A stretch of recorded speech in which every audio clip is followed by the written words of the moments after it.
ఓయ్, ఇక్కడేం చేస్తున్నావు? చేతిలో బ్యాంగ్ ఏంది? మళ్ళీ షాపింగ్ చేసావా?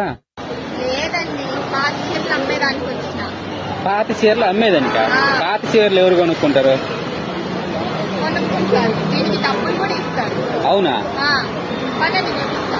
హాయ్ అందరికి, నేను వచ్చేసిన ఈ రోజు బల్కంపేటలో ఉండే పారీ సిల్క్ సెంటర్ కి. ఇక్కడ వీళ్ళు మన శారీస్ లో ఉండే జరీనైతే తీసుకొని ఆ జరీ క్వాలిటీని బట్టి మనకైతే డబ్బులు ఇస్తారు. సో నేనైతే మా ఇంట్లో ఉండే కొన్ని పాత శారీస్ తీసుకెళ్లాను. సో దాన్ని వీళ్ళు ఇలాగ టెస్టింగ్ చేస్తారన్నమాట. సో దీంట్లోనే మనకి కాపర్ గానీ సిల్వర్ అండ్ అలాగే మిక్స్డ్ జరీ ఏదున్నా సరే వీళ్ళకి ఇలా తెలిసిపోతుంది. సో మీరు తెచ్చే శారీస్ కూడా ఇలాగ నీట్ గా మీ ముందే లైవ్ లో చెక్ చేస్తారు. సో వీళ్ళైతే కాపర్ అనేది తీసుకోవట్లేదు, ఓన్లీ మిక్స్డ్ అండ్ ప్యూర్ జెరీ మాత్రమే తీసుకుంటారు. సో ఇది వచ్చేసి మనకి బల్కంపేట్ టెంపుల్ దగ్గర ఉంటుంది. ఇలాగా పాత చీరల్లో ఉండే జరీ తీసుకొని మనకు అవసరానికి మనీ ఇచ్చేది చాలా గ్రేట్ కదా అసలు.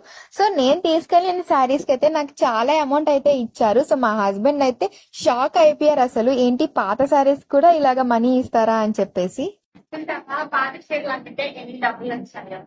సో దీని ఎగ్జాక్ట్ లొకేషన్ వచ్చేసి బల్కంపేట్ టెంపుల్ నుంచి ఒక 300 మీటర్స్ ఏమో ఉంటుంది. స్ట్రెయిట్ గా వెళ్ళిపోగానే ఇక్కడ లెఫ్ట్ సైడ్ లో మనకి పారీ సిల్క్ సెంటర్ అని ఉంటుంది. తప్పకుండా విజిట్ అవ్వండి.